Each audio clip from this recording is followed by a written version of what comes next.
अगली खबर पश्चिम बंगाल के मुर्शिदापुर से है, जहां बीजेपी की धुलियान नंबर 4 मंडल कमेटी ने धुलियान नगर पालिका के एग्जीक्यूटिव ऑफिसर को एक ज्ञापन सौंपा है, जिसमें मुर्शिदाबाद के धुलियान नगर पालिका इलाके में प्रधानमंत्री आवास योजना प्रोजेक्ट में भ्रष्टाचार और गड़बड़ियों का आरोप लगाया गया।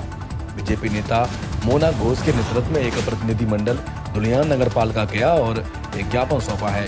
ज्ञापन में बीजेपी ने आरोप लगाया है कि पिछले कुछ सालों से प्रधानमंत्री आवास योजना के तहत घरों के बंटवारे में बड़े पैमाने पर गड़बड़ियां और भाई भतीजावाद हुआ है। संवाददाता मिलन सरकार की रिपोर्ट। আমি বিগত কালকেরই ঘটনা আমি বলি। শ্রীমতী মণ্ডল ধুলিয়ান 15 নম্বর ওয়ার্ডের এক মণ্ডলপাড়ার বাসিন্দা, উনি এসেছিলেন আমার কাছে।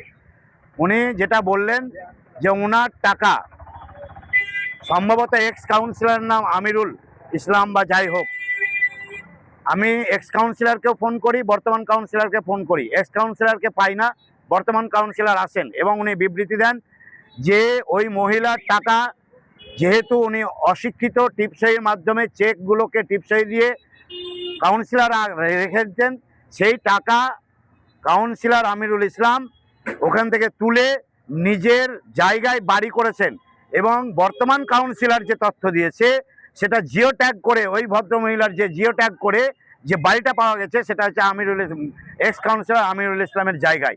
তাই আগামী দিনে আমরা সেই মহিলাকেও বলেছি আপনি যথাযথ কমপ্লেন লঞ্চ করুন, আপনার সঙ্গে ভারতীয় জনতা পার্টি আছে। হ্যাঁ, আজকে ওনারা এসেছিলেন শামশেরগঞ্জ ব্লক কমিটির পক্ষ থেকে।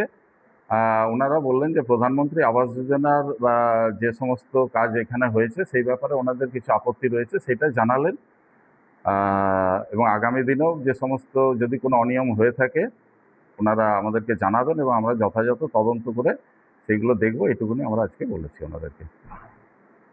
আমি এক্সিকিউটিভ অফিসার ধুলিয়ান মিউনিসিপ্যালিটি।